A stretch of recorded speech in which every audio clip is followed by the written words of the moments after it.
अस्सलाम वालेकुम व्यूवर्स। आज हम बनाने जा रहे हैं ये डिलीशियस सा फ्रूट सैलेड। तो चलें इसे बनाना स्टार्ट करते हैं। रेसिपी स्टार्ट करने से पहले अगर आपने मेरा चैनल सब्सक्राइब नहीं किया तो प्लीज़ इसे सब्सक्राइब करें। यहाँ मैंने एक बाउल लिया है और 200 ml डेयरी क्रीम ली है। पैकेट को खोला मैंने और इसमें ऐड कर दिया। डेयरी क्रीम डालने के बाद इसमें 1/3 यानी 1/3 कप मायोनीज़ का ऐड कर रही हूँ। मायोनीज़ ऐड करने के बाद इसमें 4 टेबलस्पून शुगर यानी चीनी का ऐड करेंगे। चीनी ऐड करने के बाद इसमें 1.5 यानी 1.5 टीस्पून में पिसी हुई काली मिर्च का ऐड किया है मैंने। इसके बाद इसमें 1/2 टीस्पून नमक ऐड करेंगे। अच्छे से विस्क कर लेंगे। हमारा बैटर रेडी है। अब हम इसमें क्यूब्स की शक्ल में कटे हुए फल 1 बाय 1 करके ऐड करते जाएंगे। यहाँ मैंने 1 कप आम लिया है, वो इसमें डाल दिया है।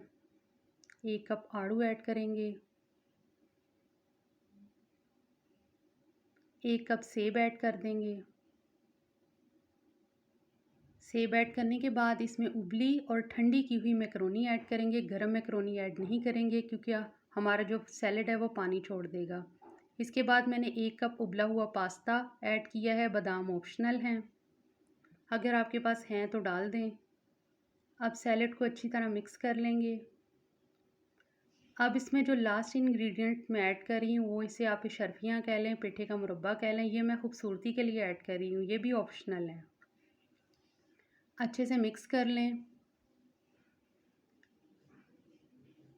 लीजिए हमारा फ्रूट सैलेड रेडी है। अब इसे मैं अपनी सर्विंग डिश में निकाल लूँगी।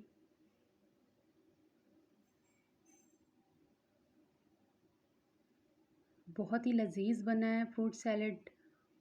और बाकी की जो शर्फियाँ मैंने थोड़ी सी बचा के रखी थी उससे मैं इसकी टॉपिंग कर रही हूँ फ्रूट सैलेड की।